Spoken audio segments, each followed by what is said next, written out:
Bonjour tout le monde. Hi Lula.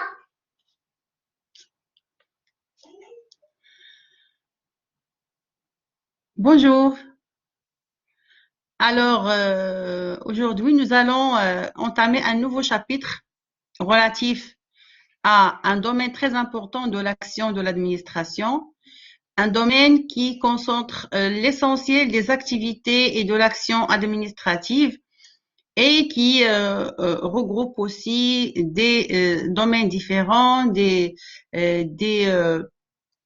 modalités et des moyens juridiques permettant à l'administration d'agir, c'est celui du service public. C'est une notion clé du droit administratif et du droit, essentiellement du droit de l'action administrative.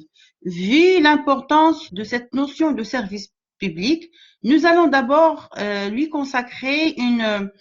donner une importance capitale par rapport à son identification, par rapport à la définition de la notion de service public.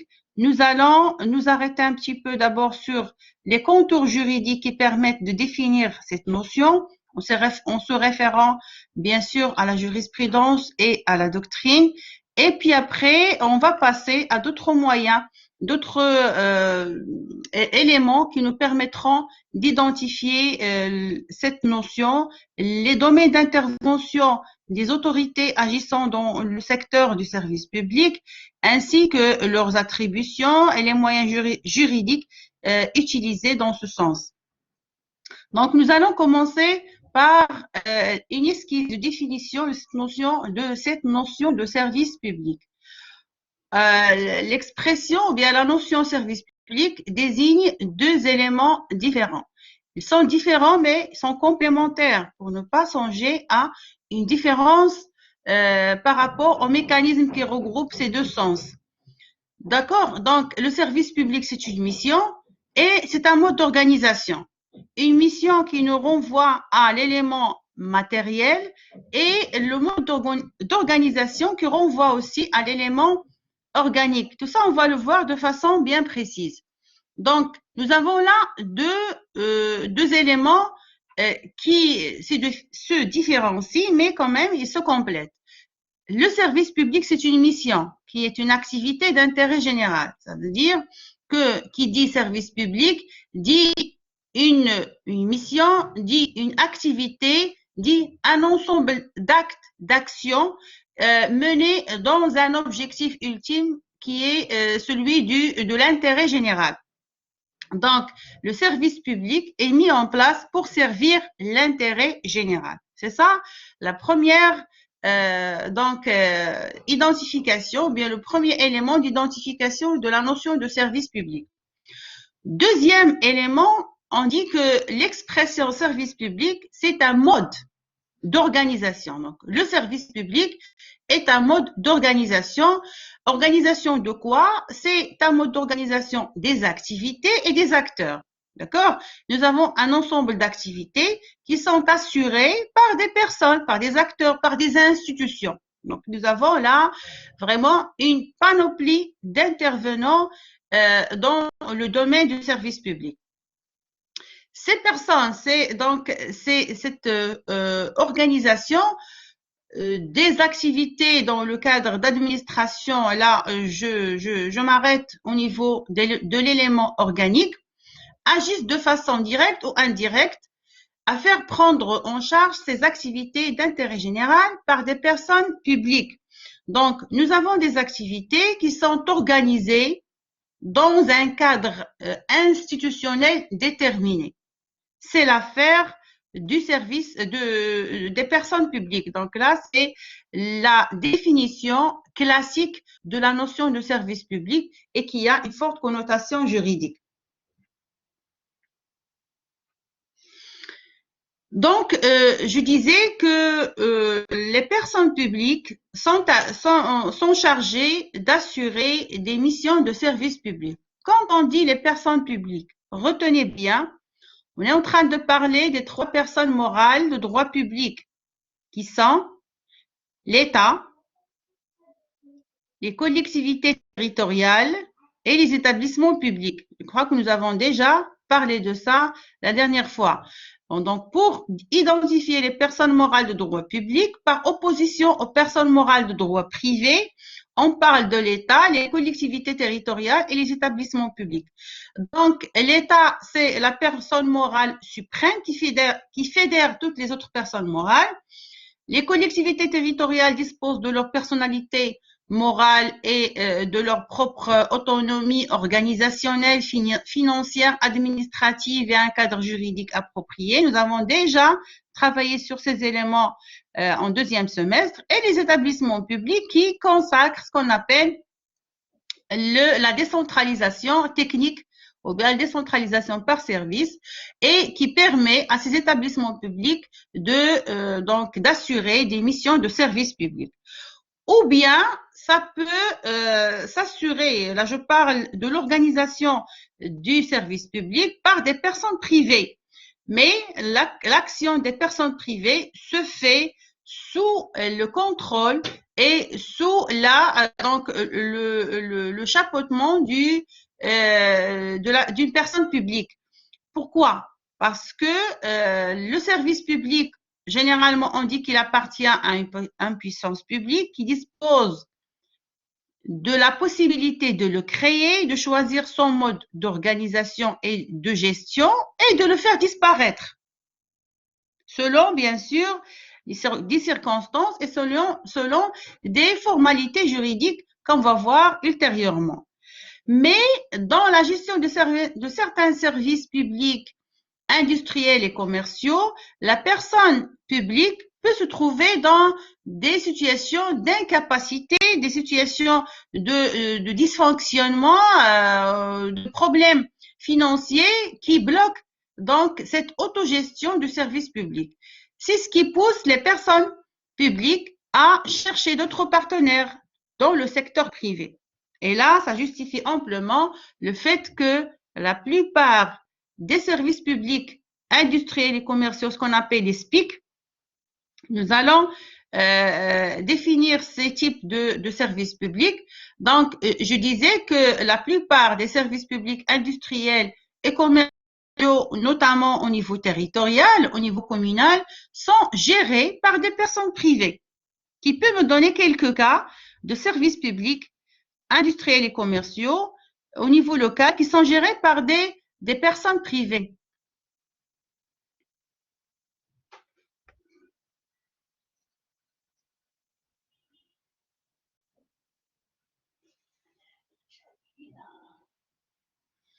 Vous n'avez pas d'idée?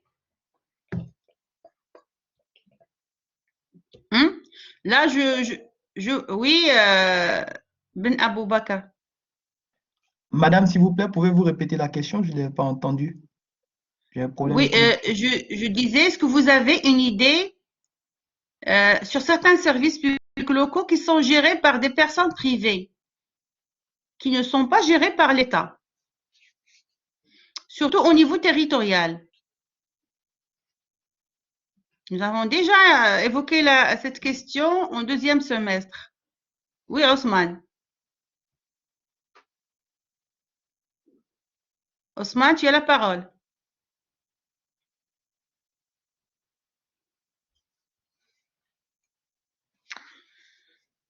Ousmane? Oui, donc, Oui, oui, je t'écoute. Je disais qu'à ce niveau, on peut donner l'exemple, au niveau par exemple de Mahmedia, l'IDEC qui gère l'électricité et l'eau, qui est normalement un service communal. Très bien, oui, c'est ça, très bien. Donc, nous avons, Ousmane, si tu te rappelles, nous avons déjà dressé la liste lors du deuxième semestre, la liste de tous les services publics locaux qui sont gérés par le secteur privé. Tu as raison, il y a le service de l'eau, de l'électricité, le transport public, donc le ramassage des ordures, etc., etc. Donc, il y a pas mal de secteurs de services publics qui sont gérés par le secteur privé. Tout ça, on va le voir. On va voir ultérieurement, Inch'Allah, le pourquoi de gestion privée des services publics et les modalités et les limites, les problèmes de cette gestion privée des services publics. Donc, l'idée, ce qu'on peut retenir à ce stade-là, c'est que la notion de service public renvoie à une mission d'intérêt général, une activité d'intérêt général, et renvoie aussi à un mode d'organisation de services publics qui tourne dans l'orbite d'un ensemble d'institutions, d'intervenants, d'acteurs, mais ça reste un service public. Le mot public est largement signifiant. Pourquoi? Parce qu'il y a des services privés qui sont assurés pour des personnes donc dans des cadres déterminés qui sont soumis aux droits privés et qui prêtent donc des prestations, qui assurent des prestations au profit des citoyens, mais ne sont pas considérés comme des services publics parce qu'ils ne sont pas créés par les personnes publiques, notamment l'État ou bien une collectivité territoriale ou bien même un établissement public, et ils ne visent pas la satisfaction de l'intérêt général selon les conditions juridiques de droit administratif. Donc là, il faut garder en tête qu'il s'agit d'un service public, même si la gestion est concédée à une personne privée. Comme je dis tout à l'heure, nous aurons l'occasion de mieux approfondir nos connaissances par rapport à cette question de délégation. D'accord? Donc, préalablement, on va dans ce sens à identifier le droit, le service public par rapport à deux éléments, par rapport à deux critères. Il y a le critère matériel qui renvoie à la mission et le critère organique qui renvoie à l'organisation du service public. En règle générale, on dit que, et là c'est un principe fondamental, on dit qu'il n'y a service public que s'il y a intérêt général.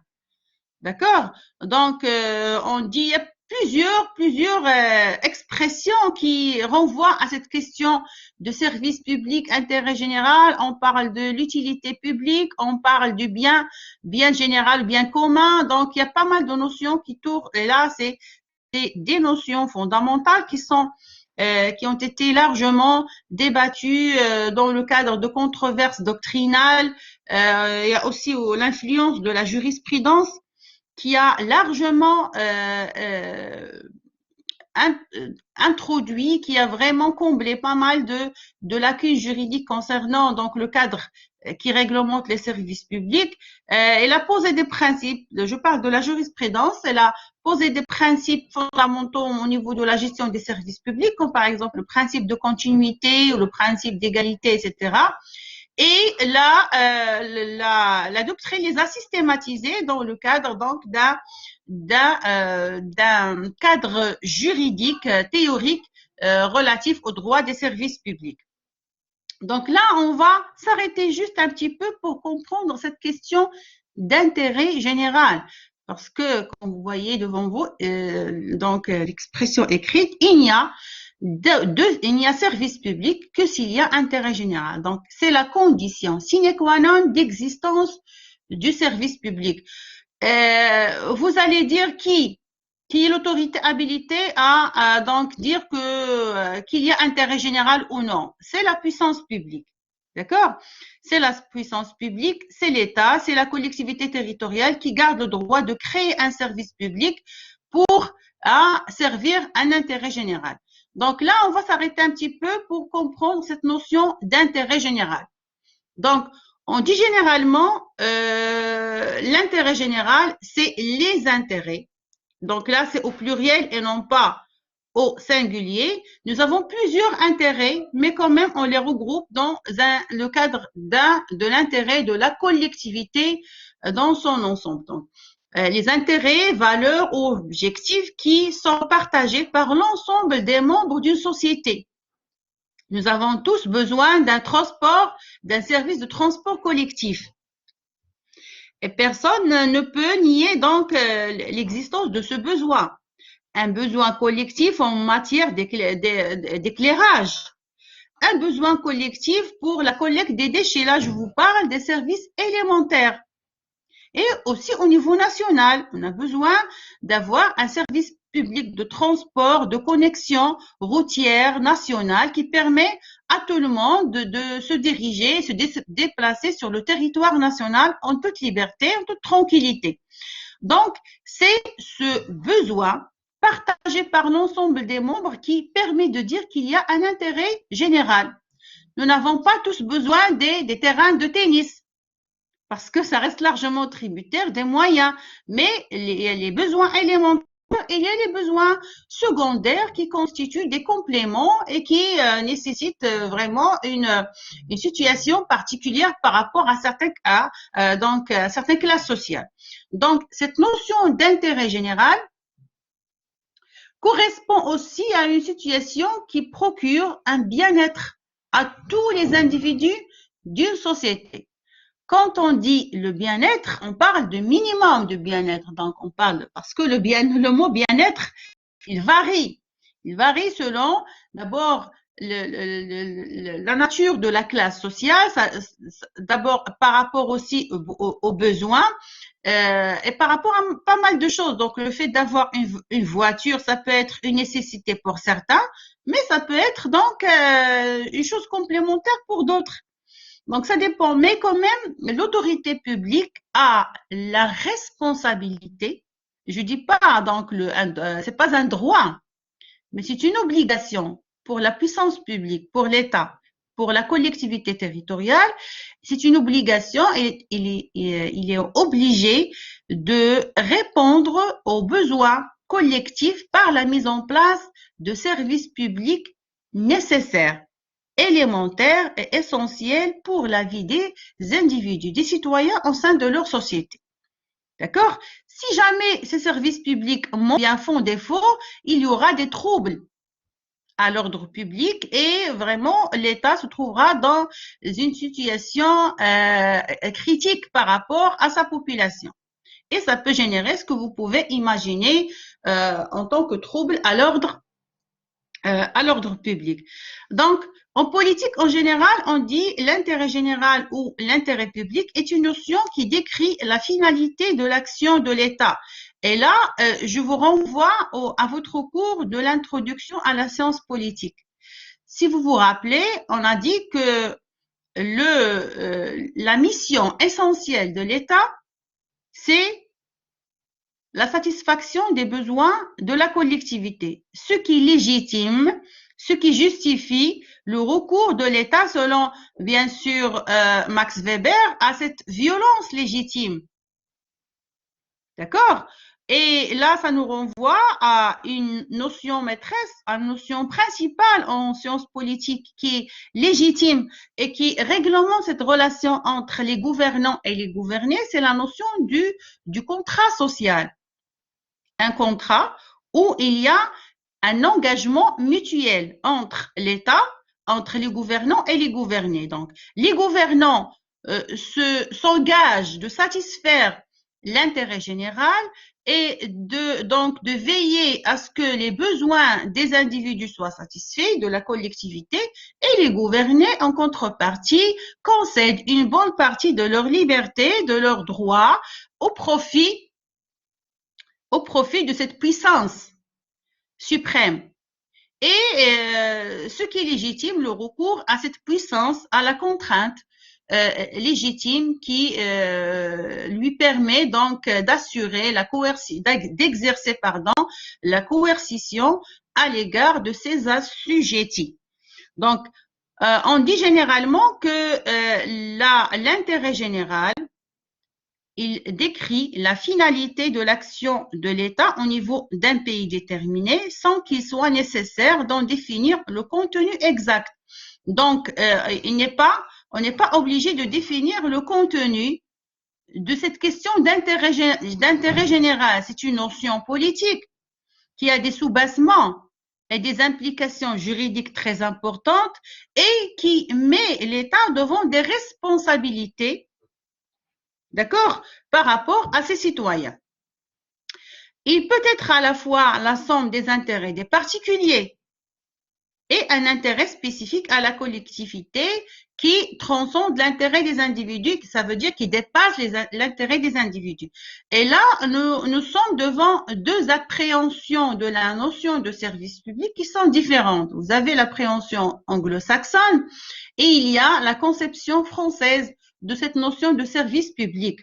Donc, d'accord. Donc, soit on considère le service public comme la somme de plusieurs des intérêts particuliers, ou bien on conçoit la notion de service public, d'intérêt général, pardon, comme donc un intérêt spécifique à la collectivité qui dépasse largement les individus. Donc, le besoin, par exemple, de transport collectif, c'est un besoin qui dépasse les individus.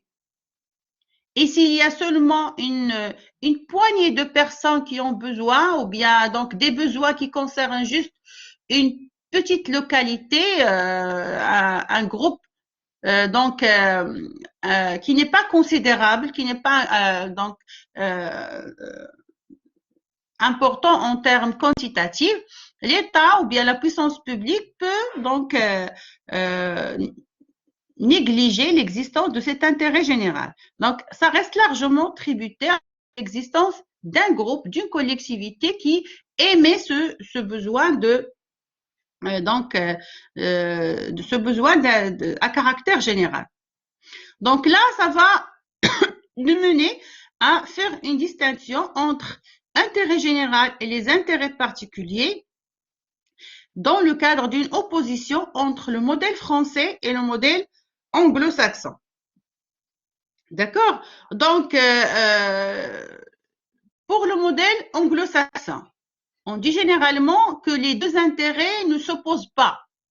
D'accord? L'intérêt général et l'intérêt particulier sont similaires et il n'y a pas de limite entre les deux. Il n'y a pas de frontière entre l'intérêt particulier et l'intérêt général, dans la mesure où l'intérêt général est formé de l'ensemble des intérêts particuliers. Donc là, pour la conception anglo-saxonne, difficile de faire des barrières ou bien des limites entre les deux intérêts.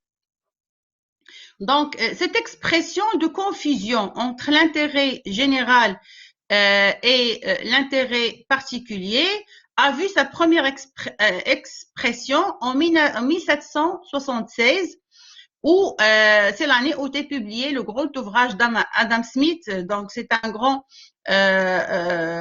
écrivain en sciences politiques et en sciences économiques aussi, recherche sur la nature et les causes de la richesse des nations.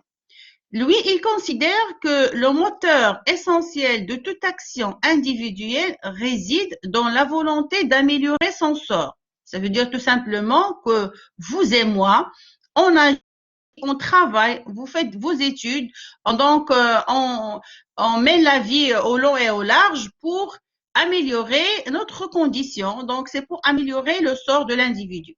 Donc, pour Adam Smith, dans le cadre de cette appréhension anglo-saxonne de la notion d'intérêt général, il fait valoir que si chaque individu recherche son propre bénéfice, ce faisant, ça veut dire en cherchant son propre bénéfice, en quêtant son intérêt particulier, il agit pourtant pour le bien de l'ensemble de la société. D'accord? Donc, cet effort personnel qui permet à l'individu d'améliorer sa situation sociale, financière ou autre, mène sans que qu'on s'en aperçoive, mène directement à la quête d'un bien-être collectif. Donc, cette conception saxonne menée par Adam Smith a joué un grand rôle dans les pays anglo-saxons et tout particulièrement aux États-Unis, qui a eu des conséquences très concrètes sur la politique des États concernés. Ainsi, donc, c'est dans ce sens où on trouve aux États-Unis les lobbies qui occupent une place centrale dans la vie publique. Donc, peut-être que ces lobbies défendent des intérêts particuliers, mais ils arrivent à influencer sur la vie publique et il influence directement ou indirectement sur les décisions et les politiques publiques menées par l'État. Donc là, vous voyez que pour Adam Smith, la quête de l'intérêt privé mène à la recherche d'un bénéfice collectif. Et toute la collectivité en bénéficie. Et il parle d'un intérêt général collectif. D'accord? Donc, c'est la vision anglo-saxonne. Ce que vous devez retenir, c'est cette question de distinction entre intérêt général et intérêt particulier. Et là, nous avons, comme je vous ai dit, deux tendances. Il y a la tendance anglo-saxonne qui prend pour la difficile distinction, qui prend pour la confusion entre l'intérêt général et l'intérêt privé.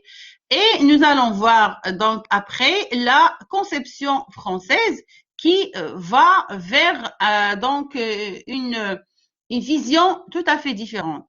Parce que selon la conception française, l'intérêt général ne résulte pas de la somme des intérêts particuliers.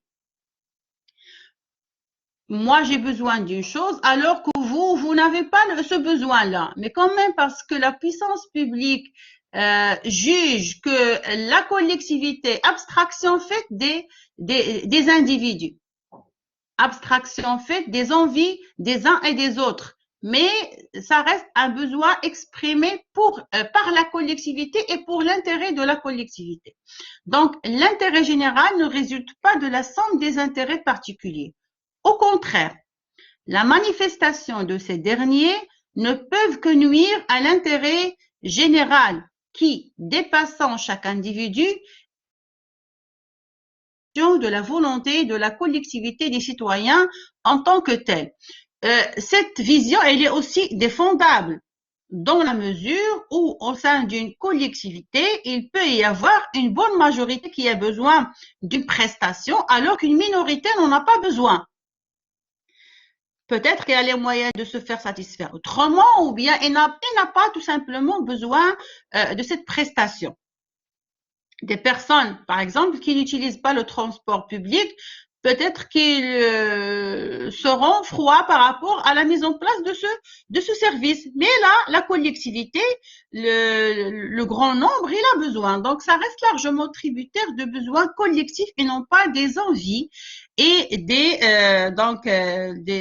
besoins individuels. Donc, cette conception exprimée au départ par Jean-Jacques Rousseau dans son contrat social, à sa suite du fait de son influence au moment de la Révolution française dans une grande partie de l'histoire juridique française. Donc, ça reste une notion clé qui est, je parle de l'intérêt général, conçu selon une vision collective et non pas individualisée, contrairement à ce qu'on a vu par rapport à donc la conception d'Adam Smith qui considère que l'intérêt général, il n'est que l'addition, il n'est que l'expression de plusieurs intérêts particuliers. Donc, actuellement, il y a une tendance vers la conception anglo-saxonne, surtout dans le cadre du droit communautaire. Quand on dit droit communautaire, ça renvoie à quel droit? Droit communautaire. C'est quoi le droit communautaire?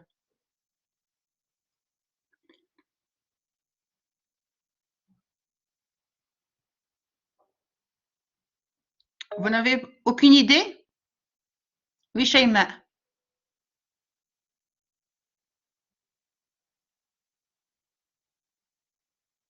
Oui, Shaima, je t'écoute. Oui, Shaima. Abou Bakr? Madame, je pense que le droit communautaire, c'est le droit qui régit les organisations communautaires, c'est-à-dire les organisations régionales et sous-régionales. Non, non, c'est pas ça, Abou Bakr. Non, pas ça. Shaima. Shaima, ton micro ne marche pas, c'est pas grave. Écris ta réponse si tu peux l'écrire.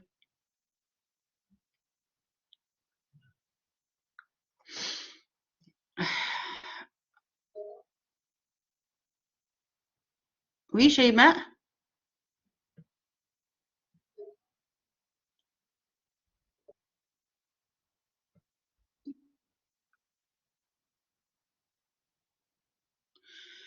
Non, c'est pas le droit constitutionnel, Shaima. Non, c'est pas le droit constitutionnel. Abou Bakr, oui?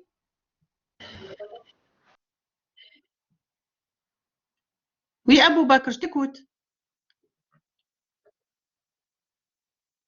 Alors, ça marche pas, Abou Bakr. Je crois que tu as un problème de connexion.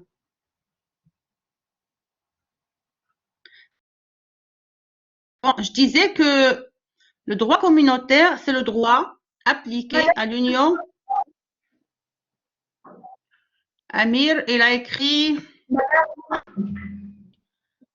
Amir a écrit, il définit les règles pour tous les pays qui font partie de l'Union européenne. Oui, c'est ça le droit communautaire. Kenza? C'est l'ensemble des règles qui s'appliquent à l'intégralité des pays de l'Union européenne. Oui, c'est ça. Vous avez pris le temps pour faire votre petite recherche. Donc, mais quand même, c'est bien. Le fait de chercher, c'est bien. Donc, le droit communautaire, c'est le droit applicable à l'ensemble des pays de l'Union européenne. C'est ça, tu as compris, Abou Bakr. C'est pas le droit applicable aux organisations internationales. Donc, l'idée, c'est que le droit communautaire commence à être influencé par la conception anglo-saxonne de la question de l'intérêt général. Donc, et là, vu la montée en puissance de l'activité économique et aussi de l'ouverture de la conception et de la pensée européenne vers le monde anglo-saxon. En France, là, on va voir la situation en France. Pourquoi? Parce que le Maroc, il est largement influencé par la doctrine et la jurisprudence française, surtout précisément dans le domaine du droit administratif. D'accord? Nous sommes largement imprégnés par le droit administratif français et la doctrine administrative ainsi que la jurisprudence sont présents dans donc que ce soit dans l'interprétation juridique ou même dans donc l'intervention du juge administratif en cas d'absence ou bien de non-précision de certaines dispositions juridiques relatives au droit administratif. Donc, en France comme au Maroc, l'intérêt général n'a pas de réelle valeur constitutionnelle. Ça veut dire tout simplement que la Constitution n'a pas insisté sur la question de l'intérêt général. Mais la Constitution de 2000 elle renvoie à cette notion, notamment dans le cadre de la gouvernance des services publics. Donc, c'est une notion floue et mal définie. Pourquoi? Parce qu'il n'y a pas une définition juridique de la notion de service public. C'est clair, parce que même la notion de service public, elle n'est pas définie juridiquement. Il n'y a pas de définition juridique qui explique ce que c'est que le service public. La jurisprudence, elle a tenté de le faire, donc la Constitution ne parle pas, ne donne pas une définition de cette notion de service public. Par exemple, la Constitution marocaine, elle définit clairement la notion de collectivité territoriale. On sait très bien, donc la définition juridique de la collectivité territoriale, c'est une personne morale, de droit public, etc., etc. Mais la notion de service public, elle n'est pas définie, donc elle est je dis pas marginalisée, mais quand même c'est une notion difficile à définir, difficile à lui donner une expression juridique claire, dans la mesure que cette notion elle change, elle évolue et donc l'appréhension du service public au 19e siècle, c'est pas la même au 20e siècle et c'est pas la même appréhension qu'on peut rencontrer actuellement au 21e siècle dans la mesure où on vit depuis les années 90, on vit vraiment une crise de la notion même de service public. Donc, l'action administrative trouve sa justification et sa finalité dans la quête de l'intérêt général et s'exerce dans le respect de celui-ci et sous le contrôle de la justice. C'est l'idée qu'on peut retenir de toute une controverse vraiment très, très importante autour de cette question de service public.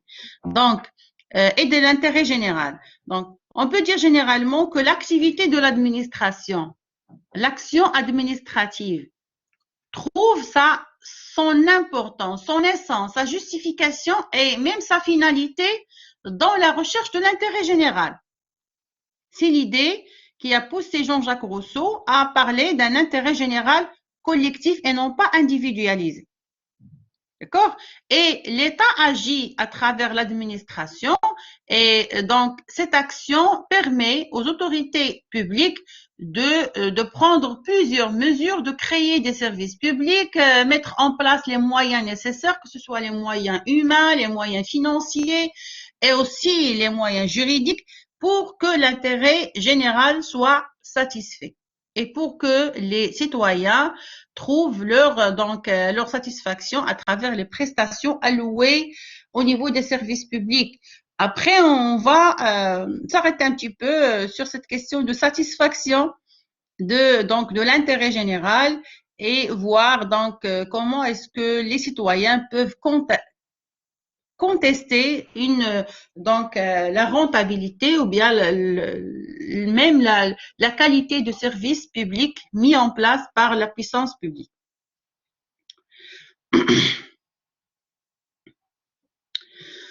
Donc maintenant, on va voir la définition juridique ou bien les critères qui nous permettent de définir le service public. Nous avons deux critères.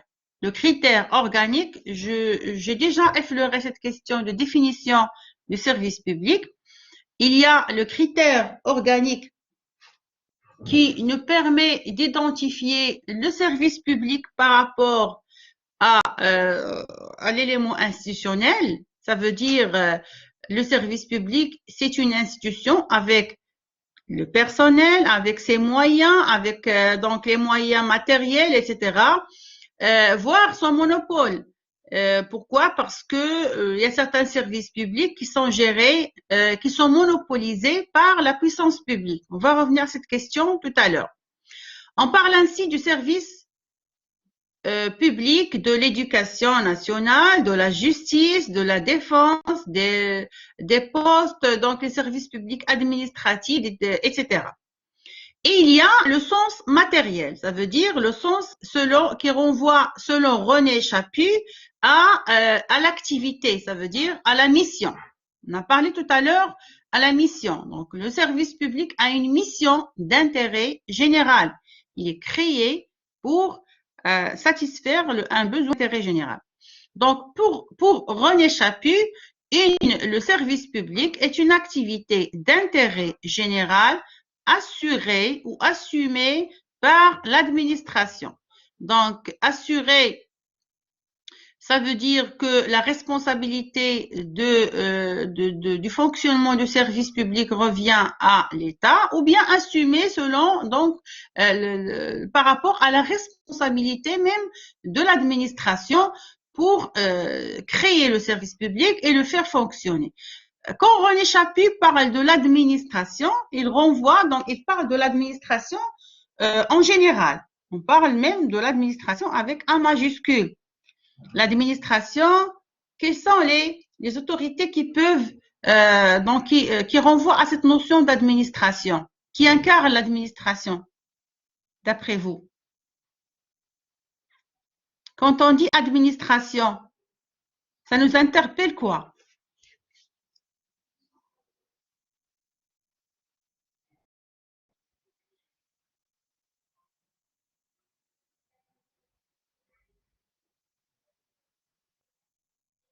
Aucune idée? Oui, Ousmane?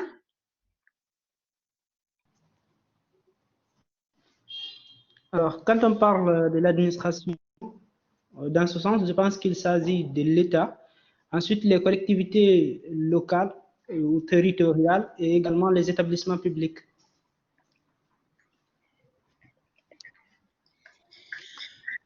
Oui, Oui, c'est les personnes morales de droit public, Osman, ce que tu as dit. L'État, les collectivités territoriales et les puissances publiques. Écoute, Osman, on est en train de tourner dans l'orbite de tout ce qui est public. Tout ce qui est public. D'accord? Quand on dit État, administration, d'abord l'administration au sens organique, c'est l'ensemble des établissements qui ont un caractère public et qui permettent au pouvoir central de mener ses missions. Donc, c'est le bras droit de l'État. L'administration, c'est le bras droit de l'État. Mais quand on dit en droit administratif, l'administration, ça renvoie essentiellement aux autorités administratives qui agissent sous le contrôle et sous la responsabilité du pouvoir exécutif. D'accord? C'est donc l'administration, elle est chapeautée au niveau central par le roi, par le chef de gouvernement, par les ministres. On a déjà étudié ça au niveau du cours de l'organisation administrative, c'est ça? Quand on a évoqué la question de l'administration centrale, on a dit qu'il est chapeauté par le roi, puis le chef de gouvernement, les ministères, au niveau territorial, les services déconcentrés, au niveau local, les services déconcentrés par rapport à la déconcentration, puis on est arrivé à donc l'administration décentralisée, etc., etc. D'accord? C'est l'ensemble des autorités administratives qui agissent sous le contrôle du pouvoir exécutif. Donc, au sens matériel, René Chappuis définit le service public comme une activité d'intérêt général et le droit communautaire adopte une définition semblable. Le droit communautaire, c'est le droit applicable à l'Union européenne, à l'ensemble des pays de l'Union européenne. Donc, le droit communautaire adopte une définition semblable à propos des services d'intérêt général qui désignent des activités de service. D'accord? Là, on dit les services publics, c'est un ensemble d'activités de services marchands ou non marchands considérés comme d'intérêt général par les autorités publiques, quel que soit le statut public ou privé de celui qui les met en œuvre. Est-ce qu'il y a quelqu'un qui peut m'expliquer cette disposition-là?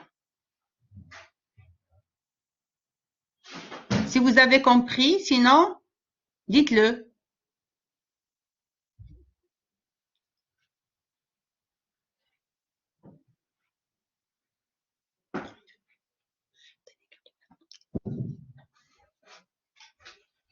C'est clair, je passe. Hein? Dites-moi si c'est clair ou non.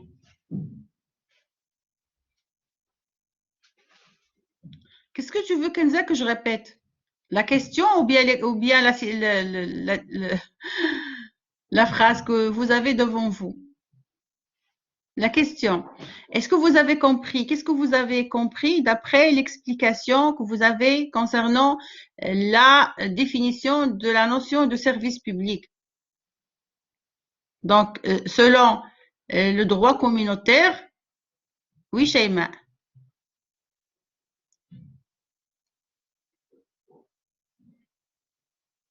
Shaima, tu as la parole.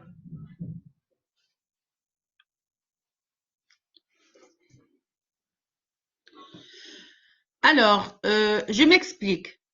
Le droit communautaire a pris une définition qui va dans le sens de se référer à l'intérêt général. Donc, pour le droit communautaire, le service public, c'est un service d'intérêt général qui désigne des activités de service, marchand ou non. C'est quoi une activité, une activité marchande? Un service public marchand. Vous n'avez pas d'idée? Oui, Shaima.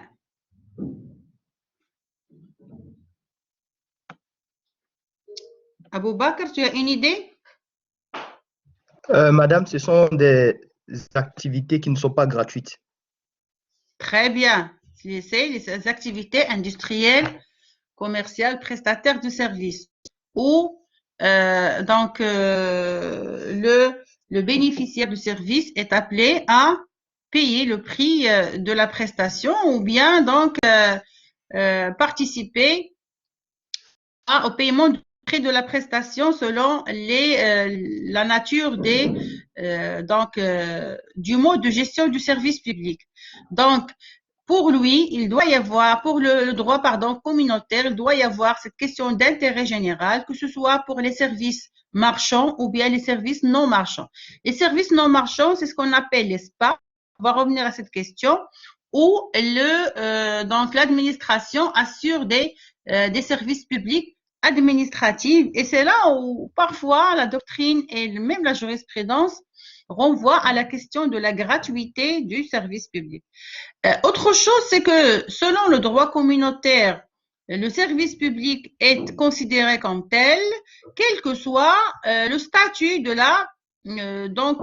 que ce soit public ou privé, de celui qui le met en œuvre. Ça veut dire le fait que le service public soit géré par une personne privée ne le fait pas perdre sa qualité de service public. Ça reste un service public parce qu'il n'est pas privatisé, il n'est pas vendu. Mais c'est juste là la gestion qui est concédée, qui est déléguée à des personnes privées. Donc là, c'est une définition qui se colle et qui s'attache amplement à l'identification classique du service public et qui le rend largement impacté et imprégné par le droit public, notamment le droit administratif. C'est clair? Bonjour, madame. Est-ce que vous m'entendez, madame? Est-ce que c'est clair? S'il vous plaît, madame, est-ce que vous m'entendez? Oui, je t'entends bien. Alors, madame, je disais que, genre, ce que j'ai compris à la notion de service public. C'est Shaima? Ok. Oui, c'est Shaima, madame. Parce que oui, depuis tout à l'heure, je parlais et vous ne m'entendez pas. Non. Il y a un problème du micro chez toi. Il y a toujours ce problème? Non, maintenant je t'écoute bien. D'accord.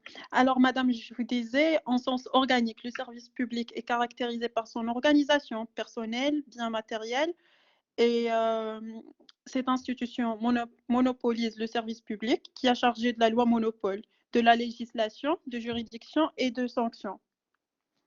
En revanche, en sens matériel, le service public est caractérisé par la nature de l'activité. Et c'est tout, c'est ce que j'ai noté, c'est ce que j'ai compris. C'est bien ça, oui, madame? Oui, c'est ça. Oui, c'est bien. Oui, d'accord, madame, merci. D'accord, c'est bien. Donc, juste pour définir le service public, c'est des institutions, d'accord? C'est un ensemble d'institutions avec des personnes, avec des moyens matériels, etc., qui exercent un certain monopole. Et aussi, c'est des activités, un ensemble d'activités qui permettent la satisfaction de l'intérêt général, abstraction faite de la nature même du service public. Mais ceci, bien sûr, là, on est toujours dans les généralités. On est dans un cadre largement superficiel par rapport à l'identification de la notion du service public, parce que ce débat juridique autour cette controverse autour de la notion de service public, largement alimentée par la doctrine et par la jurisprudence, va donc au-delà de la description superficielle, mais il y a un débat vraiment très profond qui mène même à dire que vraiment il y a un problème par rapport au service public et le service public vit une crise parce qu'il y a cette prolifération donc du secteur privé sur le droit privé, sur le droit public dans le cadre de la gestion du service public. Donc après on va voir maintenant les caractéristiques du service public. Qu'est-ce qui caractérise le service public par rapport à d'autres services, notamment le service privé? Eh bien, les services privés. Les clubs, par exemple, de sport, c'est des services privés. Même s'ils assurent des prestations, on peut les considérer comme des prestations d'intérêt général. Mais de l'autre côté, l'État est obligé de satisfaire le besoin dans ce sens et mettre en place donc des services publics, sportifs, etc. Donc, quelles sont les caractéristiques du service public?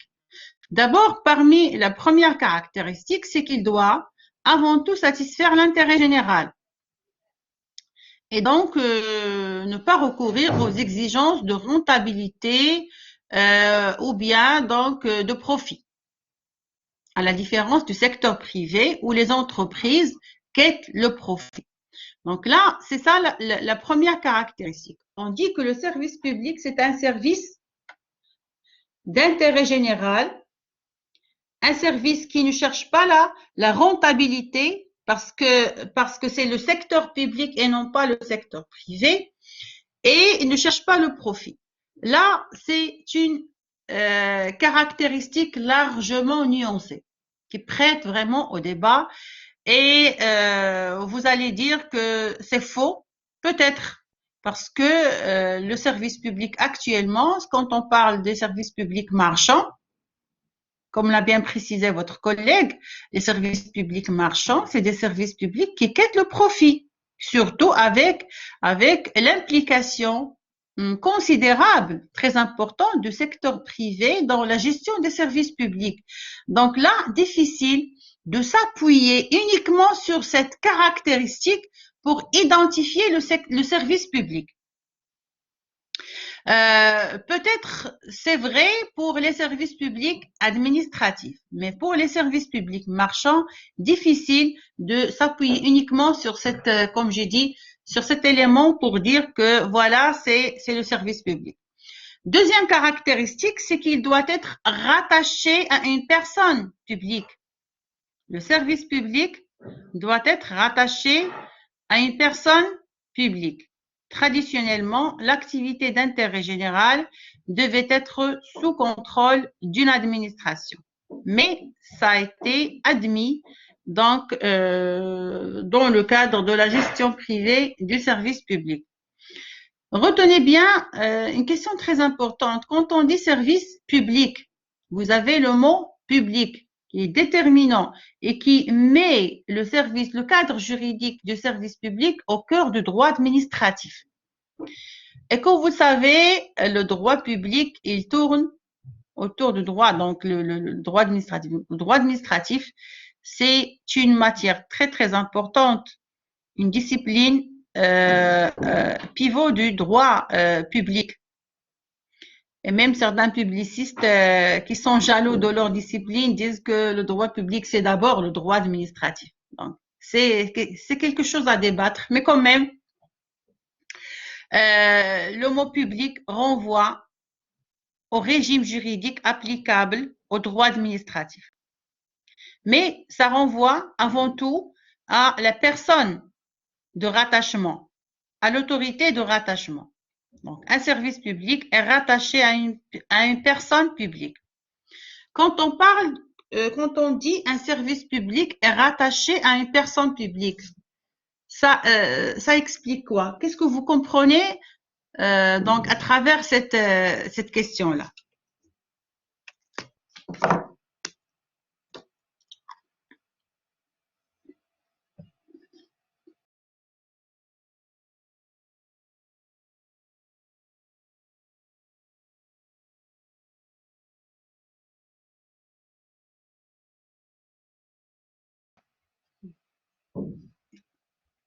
Vous n'avez aucune idée? Surtout par rapport à cette question de rattachement. Il doit être rattaché à une personne publique.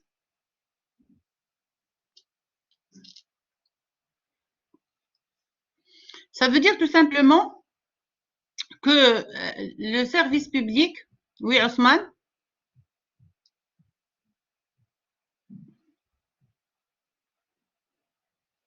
Osman, tu as la parole. Ben Abou Bakr. Oui, Ben Abou Bakr. Hassan.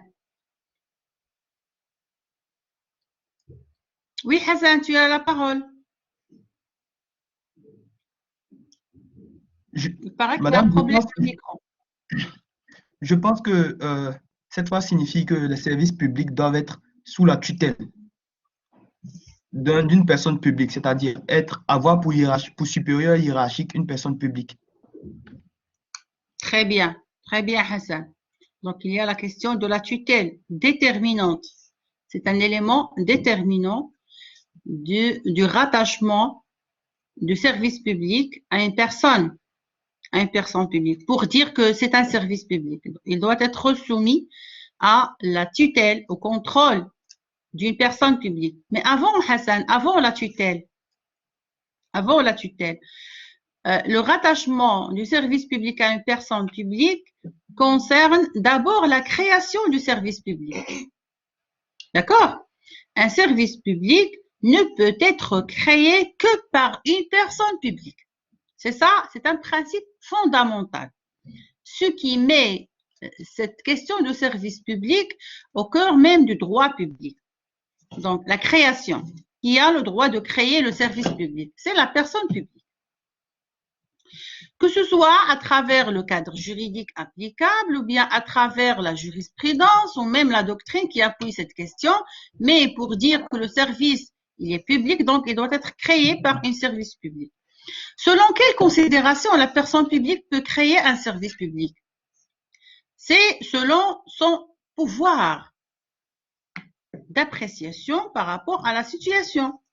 Mais la création ne se fait pas comme ça. Ne se fait pas comme ça du jour au lendemain, dans l'arbitraire. La création se fait selon des normes et des considérations juridiques bien claires. S'il s'agit de l'État, donc c'est selon des procédures assurées au niveau national. S'il s'agit de collectivité territoriale, c'est selon des modalités largement réglementées par les lois en vigueur. Si ça concerne la création d'un établissement public, c'est la même chose. Donc, nous avons un cadre juridique applicable aux services publics depuis leur création jusqu'à leur extinction. L'extinction, ça veut dire jusqu'à leur disparition. Donc, l'État crée le service, la puissance publique crée le service public. Et c'est le droit administratif qui réglemente les modalités de leur fonctionnement, etc. Donc, tu as parlé tout à l'heure du contrôle de la tutelle, c'est vrai. À quel moment on parle de la tutelle en matière de services publics? C'est au niveau, par exemple, des services publics marchands qui sont gérés par des personnes privées. Donc, la gestion, elle est privée, mais le service public reste toujours un service public. Ça veut dire que c'est la puissance publique qui est responsable de ce service public. Et en cas, par exemple, de problèmes financiers ou bien problèmes de gestion, d'organisation de la part de la personne privée qui gère le service public, c'est l'État qui assume la responsabilité. C'est la puissance publique qui assume la responsabilité et les contrats qui permettent donc la gestion privée des services publics prévoient bien cette responsabilité de la puissance publique.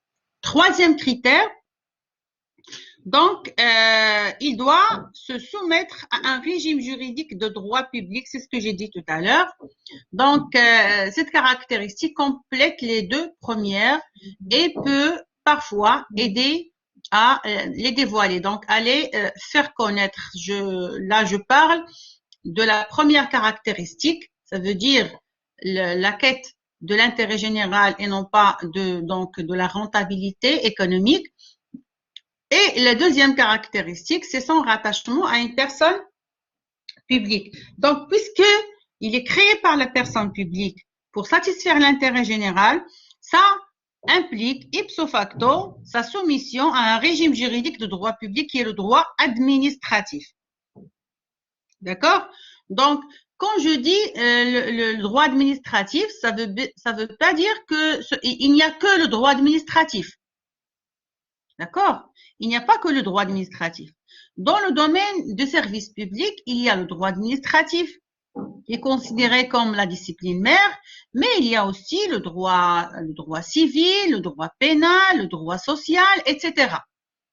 Tout ça, on va le voir ça ultérieurement. On va voir donc cette question d'influence et d'intervention d'autres disciplines juridiques dans le domaine du service public.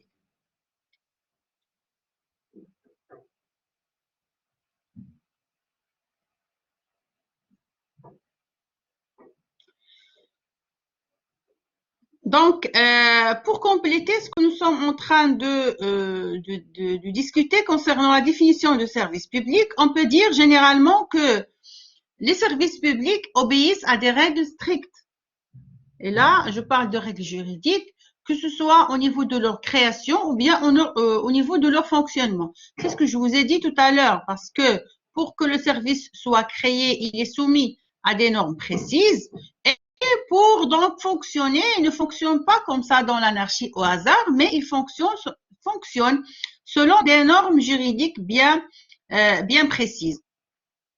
Donc, au niveau de la création, les collectivités publiques sont relativement libres. Ça veut dire qu'une collectivité territoriale, par exemple, oui, Shaima, le droit des finances publiques, c'est vrai.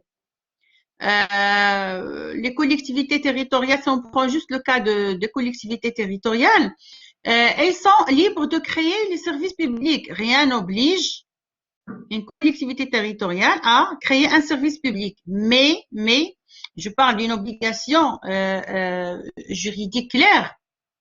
Mais quand même, la collectivité territoriale, pour assurer la gestion du territoire, et là je parle d'une bonne gestion du territoire dans la quête de la satisfaction des besoins des populations locales, elle est dans l'obligation, d'accord, l'obligation politique d'abord parce que les élus territoriaux disposent d'une sorte de légitimité politique. Donc, ils doivent veiller aux intérêts de la population locale donc aussi une obligation juridique parce qu'ils représentent la puissance publique.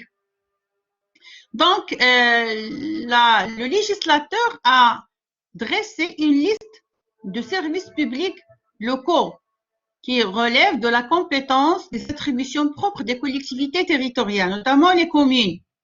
Donc, si la commune a besoin d'un tel service, elle a le droit de le créer. Si elle n'a pas besoin de ce service, elle ne doit pas le créer. Le cas, par exemple, d'une commune urbaine il y a d'une commune rurale qui n'a pas besoin de transport collectif urbain. On ne va pas créer les bus dans une commune rurale. D'accord? Mais, par exemple, quand il s'agit de besoins au niveau des dispensaires, au niveau, par exemple, de l'accessibilité, donc la commune doit intervenir. Ça dépend, ça reste largement tributaire des besoins de chaque collectivité. D'accord? Et de ces domaines d'intervention, par exemple, dans le domaine économique, il y a les communes forêts, donc qui ont des ressources halieutiques, par exemple, des activités dans ce sens, ou bien touristiques. Ça dépend des besoins de chaque collectivité. Au niveau du fonctionnement, l'administration est libre de gérer l'activité par voie directe. Ça veut dire quoi? Gérer l'activité, on va revenir à ces questions tout à l'heure.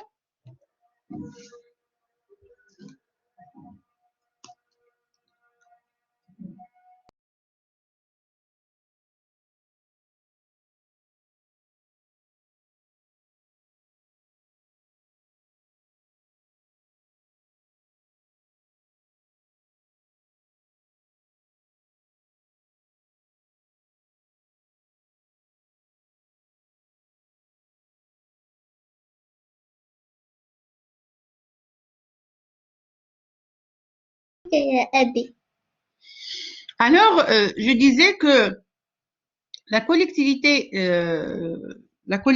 publique ou bien l'administration a le droit de gérer le service public de façon directe. Ça veut dire s'autogérer et assurer elle-même donc le fonctionnement de ce service. En revanche, l'activité demeure soumise aux lois du service public, notamment ce qu'on appelle les lois Roland. Donc, je vais revenir à ces lois ultérieurement. Roland, C'est un doctrinaire français qui a fondé les 3 principes du service public à tel point qu'on parle des lois Roland. Et donc, que ce soit le service administratif ou industriel, il est soumis à ces lois, notamment le principe de continuité, le principe d'égalité et le principe d'adaptabilité ou bien de mutabilité du service public. Ces principes, on va les voir ultérieurement, Inch'Allah. Donc, que ce soit un service public géré par une personne publique ou bien par une personne privée, ces lois recouvrent les 3 principes dont j'ai parlé tout à l'heure. Ce que vous devez retenir de ces idées-là, c'est que le service public, il est soumis, d'accord, que ce soit au niveau de sa création ou bien au niveau de son fonctionnement à la puissance publique. Il est assumé ou assuré par une puissance publique. Ça veut dire que ça reste rattaché organiquement et matériellement à la personne publique. C'est ça l'idée que vous devez retenir à ce stade-là. Après, Inch'Allah, on va approfondir nos connaissances par rapport à ces questions-là. Donc, concernant le régime juridique applicable au service public, donc, au départ, le régime applicable, c'était le régime public, le droit public. D'accord? C'était des services qui étaient soumis au droit public, gérés par des puissances publiques et vraiment, donc, le droit public, il a largement, quand je dis le droit public, c'est le droit administratif, précisément. Et comme vous l'avez précisé, il y a le droit des finances et le droit constitutionnel aussi, pas mal d'autres branches de droit, mais quand même, ça reste donc un régime qui se met dans la sphère du droit administratif. Mais actuellement, le service public est soumis à des régimes juridiques très différents, diversifiés et liés à la distinction entre service public administratif et service. Les SPIC, c'est service public, industriel et commercial. Et l'opposition de point de vue droit à la concurrence entre les services publics marchands et les services publics non marchands. Les services publics administratifs, c'est des services publics non marchands. D'accord? Mais les services publics industriels et commerciaux, on les appelle les services publics marchands parce qu'ils sont soumis à la règle de la concurrence et donc de la rentabilité. Toutefois, donc là, quand on dit service public, il y a, malgré cette diversité de services publics, il y a des règles juridiques applicables à tous les services publics et qui sont considérées comme des règles substantielles à sa mission même.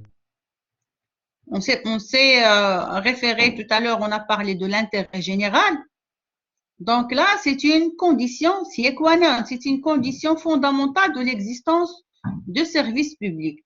Concernant la gestion du service public, il y a des normes indispensables, substantielles à la mission du service public.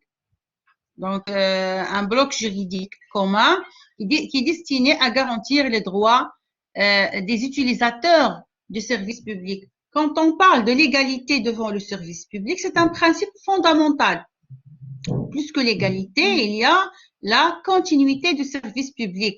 Que ce soit un service public marchand ou non marchand, industriel, commercial ou bien un service public administratif, il doit fonctionner dans le respect du principe de continuité.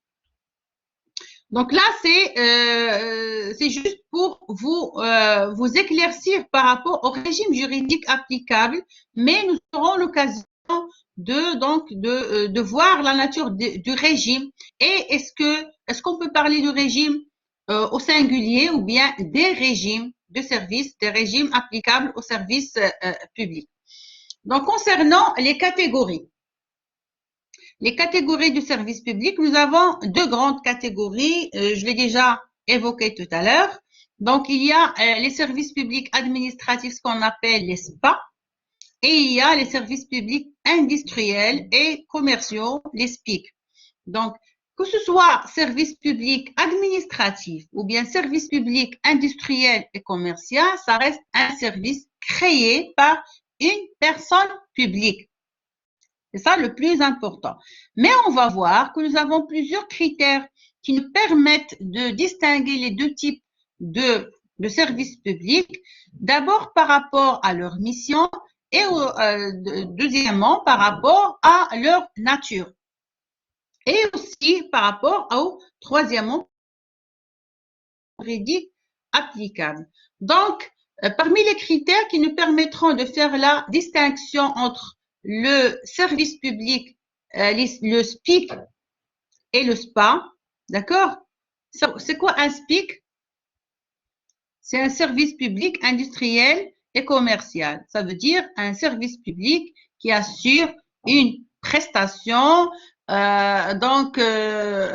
au profit des citoyens qui a soit un caractère industriel ou bien un commercial ou même prestataire de services où les citoyens payent la contrepartie de la prestation et on va voir ultérieurement les modalités d'application des citoyens, des administrés à l'égard des services publics et leur situation réglementaire vis-à-vis des services publics.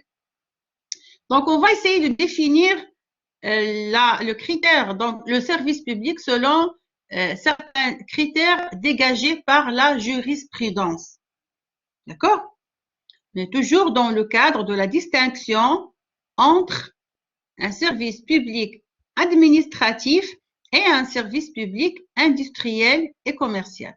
Donc, on va voir ça par rapport à l'objet du service, l'origine des ressources allouées au service et les modalités de fonctionnement du service. Donc, ça, on va le voir, Inch'Allah, la séance prochaine, où on va s'arrêter encore de façon mieux approfondie sur les critères d'identification de la notion de service public. Est-ce que vous n'avez pas de questions? Si vous avez des questions, n'hésitez pas à les poser maintenant. Oui, Amira, non? D'accord. Alors, je vous donne rendez-vous la semaine prochaine, Inch'Allah, le jeudi. Je suis désolée pour ce report d'hier parce que j'avais des entretiens donc pour les étudiants, les entretiens oraux pour les étudiants qui vont intégrer les masters. Donc, cette semaine, on est un peu pris. Mais j'ai pas voulu annuler la séance de cette semaine pour ne pas accuser de retard. Donc, c'est pour cela que je l'ai organisée aujourd'hui. Donc, la semaine prochaine, Inch'Allah, vous aurez votre cours, Inch'Allah, le jeudi, même selon le même créneau. Oui, Hassan, tu veux dire quelque chose? Madame, s'il vous plaît, excusez, mais j'ai une question, mais elle n'est pas relative au cours sur le service public, sur le cours sur la séance dernière. Elle est plutôt relative à un point qu'on a vu aborder la séance dernière. Oui, bien sûr, avec plaisir. Allez, pose ta question. Voilà, madame, vous avez eu à dire qu'il arrive parfois, c'est dans le cadre de la police administrative et de la police judiciaire. Oui. Vous avez eu à dire qu'il arrive des fois des cas où il y a successivement police administrative et police judiciaire. Vous avez pris l'exemple du policier qui règle la circulation, puis se lance à la poursuite d'une personne n'ayant pas respecté le signal d'arrêt. Vous m'entendez? Oui, je t'écoute. Voilà. Oui, bien sûr. Dans ce cas-là, quel droit va s'appliquer? Quel est le régime de droit applicable? Ça dépend de la situation. Oui. Non, allez-y, madame. Ça dépend de la situation. S'il s'agit d'une contravention au niveau donc de l'organisation de la circulation, c'est donc je parle du régime applicable. Oui, madame. Oui, donc on va pas faire recours au droit pénal. C'est des sanctions civiles qui vont être appliquées aux pécuniaires, bien sûr, qui vont être appliquées aux personnes qui entravent le droit de la circulation. Mais si jamais il y a par exemple la fuite de la personne ou donc quelque chose, dans un comportement soupçonné, là le policier peut engager parce qu'il ne dispose pas de la qualité de police judiciaire. Il ne va pas procéder lui-même à à l'arrestation, mais quand même il a le droit d'engager donc la poursuite pénale auprès de la police judiciaire. Donc là, c'est juste pour vous dire que une seule personne, je parle des autorités de police, peuvent assurer les mêmes missions, la même mission, mais ça dépend du comportement des citoyens. D'accord, c'est clair? Oui, ça va, madame, c'est clair. Oui, Hassan. Oui, madame, ça va. Ça va, c'est clair maintenant. C'est toi qui as posé la question. Il y a une personne qui demande la parole. Ben Abou Bakr. C'est moi qui avais posé la question. Ah, c'est toi. Donc, oui, je croyais que c'est Ousmane. Si c'est hors la loi, c'est le droit pénal. Très bien. C'est ça, Shaima. Donc, c'est commet un acte pénalement réprimé, c'est ce que j'ai expliqué. Donc, l'acte, il est soumis à l'appréciation du juge pour voir si c'est le droit pénal ou bien le droit administratif qui va être applicable. Donc, si vous n'avez pas d'autres questions, je vous donne rendez-vous jeudi prochain, Inch'Allah. S'il y a un report, vous allez le remarquer au niveau de la configuration du créneau de la séance, mais j'espère que les choses seront vont dans le cours normal et votre cours aura lieu, Inch'Allah, le jeudi prochain. Donc, à la semaine prochaine, Inch'Allah. Et dites-moi, est-ce que vous n'avez pas encore reçu les groupes de travaux dirigés? La répartition des groupes. Non? Pas encore. D'accord. Je crois que l'administration elle est actuellement occupée par les masters, donc les concours des masters de doctorat, etc. Je crois qu'après, Inch'Allah, cette semaine ou la semaine d'après, les choses seront réglées au niveau de la répartition des étudiants par groupe, surtout pour les travaux dirigés. Comme ça, nous aurons l'occasion de commencer les travaux dirigés, Inch'Allah. Allez, je vous souhaite bonne fin de journée. À la prochaine, Inch'Allah.